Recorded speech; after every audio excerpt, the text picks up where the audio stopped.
સાચા સંત પણ એવા હોય. દુર્વાસા ઋષિ સમજાવે છે, તારું કામ આ નથી. ભગવાને જે ગીતાજીમાં કર્મ પર ભાર આપ્યો છે ને, એટલે એવું નથી કહ્યું કે ભક્તિ નથી કરવાની, પણ જે સમય કર્મ કરવાનો છે, કર્મ કરવાનો સમય કયો છે? યુવાની. કર્મ કરવાનો સમય કયો છે? કે 20 વર્ષ પછીનો જે સમય શરૂ થાય, 50-60 વર્ષ સુધી એ કર્મ કરવાનો સમય છે. અને એમાં જો સ્મરણ કરીએ સાથે સાથે, તો કલાકો ભગવાન સામે બેસવાની જરૂર નથી. એ સમય છે પુરુષાર્થ કરીને ધન કમાવાનો, એ સમય છે પુરુષાર્થ કરીને પોતાની અને બીજાની જરૂરિયાત પૂરી કરવાનો. આપણે વૈરાગી થવાની જરૂર નથી. અગાઉ હું અહીંયા ખેરાલુ આવી ત્યારે પણ મેં કહ્યું હતું ને, વૈરાગી ના થશો. કારણ કે વૈરાગી થવા માટે પણ વન જોઈએ ને. વન તો આપણે કાપી નાખ્યા.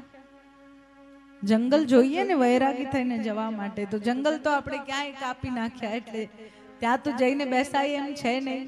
પિકનિકના સ્થાન આપણે એ જગ્યાઓને પણ હરવા ફરવાની બનાવી દીધી જ્યાં થોડી ઘણી શાંતિ મળતી હતી. ભલે એનો પણ વાંધો નથી, પણ યુવાનીમાં બહાના ના હોય.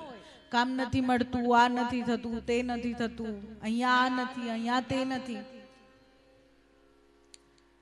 બસ મારા પાસે આટલી વસ્તુ આવી જાય ને એટલે હું કામની શરૂઆત કરી દઉં. અને કે 20 વર્ષનું કોઈ પણ બાળક થાય, 18-20 વર્ષનું, બસ મારા પાસે લેપટોપ આવી જાય ને એટલે પછી તો મારું કામ શરૂ થઈ જશે. પછી લેપટોપ આવ્યા પછી બસ મારા પાસે 1-2 જણની સલાહ ડિસ્કશન માટે ગ્રુપ બની જાય ને પછી મારું કામ શરૂ થઈ જશે. અને પછી કરતા સમય વ્યતીત થઈ જાય.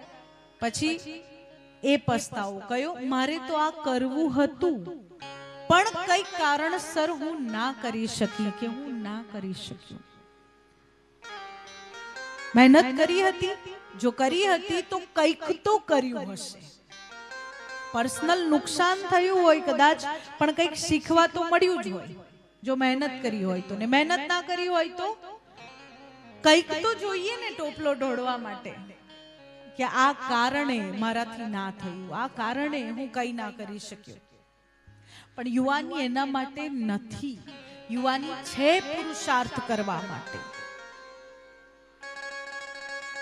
જે ક્ષેત્ર વાળું છે એ ક્ષેત્રમાં મહેનત કરો, એ ક્ષેત્રમાં કામ કરો. અત્યારે બહુ ચાલ્યું છે કે અમને કોઈ અમારી કુંડલી પ્રમાણે કે એ કામ અમે કરીએ તો અમને વધુ સફળતા મળે. ખોટું નથી, બિલકુલ ખોટું પણ નથી. હા, તમે પૂછો, જાણકારોને પૂછશો તો એ તમને સાચી સલાહ પણ આપશે, પણ પૂરા એના પર ડિપેન્ડ રહેવું કે એમણે કીધું છે એટલે થઈ જ જશે. અમે ભલે અહીંયા પથારીમાં પગ લાંબા કરીને બેસીએ, અમને કીધું છે એટલે થઈ જશે, એમ ના થાય. એમ થવાનું હોત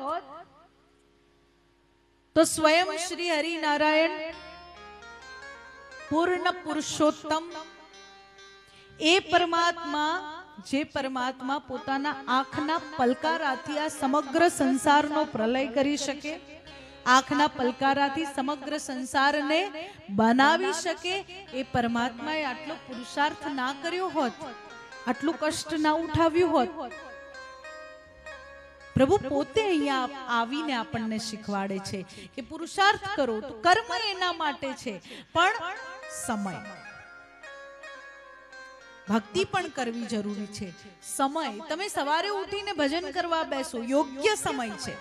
પણ તમે એમ કહો કે હું ખરી બપોરે 2 વાગે ભગવાનને જગાડું કે હવે મને ટાઈમ મળ્યો છે માળા કરવાનો, તો એ યોગ્ય નથી, યોગ્ય સમય જ નથી. જ્યારે કાર્ય કર્મ સમય થાય તો એનું પરિણામ પણ સારું મળે. રાજાને આ કરતા જોયા એટલે દુર્વાસા ઋષિ ક્રોધિત થાય. ક્રોધિત થઈને કહે કે તું હાથી જેવી જડ બુદ્ધિ વાળો છે, કારણ કે તારું કામ પ્રજા પાલન કરવાનું છે ને તું અહીંયા આવીને ભક્તિનો ઢોંગ કરે છે. અજાણતા શ્રાપ આપ્યો છે. રાજાએ શ્રાપને સ્વીકાર્યો અને પછી પ્રાર્થના કરી કે મહારાજ, હું તો મારા ફ્રીના સમયમાં અહીંયા આવું છું, ફ્રીના સમયમાં હું ભગવાનનું ભજન કરું છું. એટલે વરદાન આપ્યું કે સમયે તને પ્રભુ યાદ આવશે. અને એટલે ગજેન્દ્રને ભગવાન યાદ આવે, એ પ્રભુને પ્રાર્થના કરે અને પ્રભુ એ જડ શરીરમાંથી, એ દેહાભિમાનમાંથી, એ કષ્ટમાંથી ગજેન્દ્રને મુક્ત કરે. આપણે પણ જ્યારે કોઈ બીમારીના બંધનમાં, કોઈ બરાબર તડપતા હોય, પથારી વશ હોય, ડોક્ટર પણ એમ કહી દે કે હવે આમની દવા નહીં થાય, અને દુખી થતા હોય અને ઈચ્છતા હોઈએ આપણે કે આ શરીરથી એ મુક્ત થઈ જાય, આ દુઃખમાંથી એ મુક્ત થઈ જાય, તો ગજેન્દ્ર મોક્ષનો આ પાઠ, આ કથા એમના કાન પાસે બેસીને વાંચવી જોઈએ અથવા વંચાવવી જોઈએ, જેથી એમનો ઉદ્ધાર થાય. ત્યારબાદ અહીંયા સુંદર કથા આવે છે કે હવે એ સમય જ્યારે આ પૃથ્વીલોક પર પાપ વધી જાય છે, જ્યારે આ પૃથ્વીલોક પર સત્કર્મ થતા બંધ થઈ જાય છે, ત્યારે શું દેવતાઓની શક્તિ ક્ષીણ થઈ જાય છે. બધા જ દેવતાઓ ભેગા થઈને વિચાર કરે કે હવે આપણે પોતાના ઉદ્ધાર માટે શું કરવું જોઈએ. બ્રહ્માજી પાસે ગયા અને બ્રહ્માજીને જઈને પ્રાર્થના કરી કે હવે કંઈક તો કરો કે જેનાથી અમને અમૃત પાછું મળે, અમને અમારી શક્તિઓ પાછી મળે, અમને અમારા રત્નો પાછા મળે. કઈ રીતે થઈ શકે?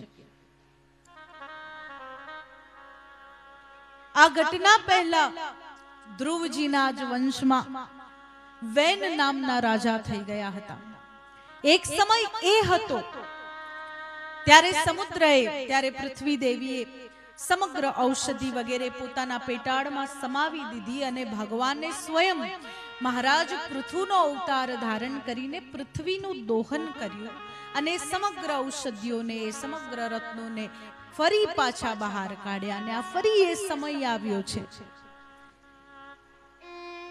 ચતુર્યુગીઓ જેમ જેમ પૂરી થતી જાય એમ એમ અંત સમયમાં એ સમય આવે જ્યારે દેવતાઓની શક્તિઓ ક્ષીણ થાય. આપણે કહીએ છીએ ને હમણાં બસ સતયુગ આવ્યા ભેગો જ છે, નથી આવવાનો, બહુ વાર છે, હમણાં નથી આવવાનો સતયુગ. કેમ? હજી તો આ એ સમય ચાલી રહ્યો છે જ્યારે ફરીથી સનાતન તરફ સંસાર વળી રહ્યો છે. આ એ સમય ચાલી રહ્યો છે જ્યારે ભગવત પ્રાપ્તિ માટે ખરેખર પ્રયત્ન થઈ રહ્યા છે. આ એ સમય છે જ્યારે લોકો આ ફટકાર જે વાગી છે ને વચ્ચે આ કોવિડની, કલયુગ એમને નથી કલયુગ પૂરો થઈ જવાનો. કલયુગને પૂરા થતા પહેલા તો ભગવાન ઘણી ફટકાર આપશે અને આપણે સત્કર્મ કરીશું એનાથી જ સંતુલન રહેશે. આપણે એમ કહીએ કે બિલકુલ નકારાત્મકતાને ધોઈ નાખીએ, બિલકુલ પાપને ધોઈ નાખીએ, પૃથ્વીને બિલકુલ સત્ય પર લાવીને મૂકી દઈએ તો એ તો સંભવ જ નથી. બંને રહેવાનું છે, અધર્મ પણ રહેવાનું છે ને ધર્મ પણ રહેવાનું છે. પણ આપણે જાગૃત છીએ, આપણે શ્રીમદ ભાગવતની શરણમાં છીએ, પ્રભુ શરણમાં છીએ.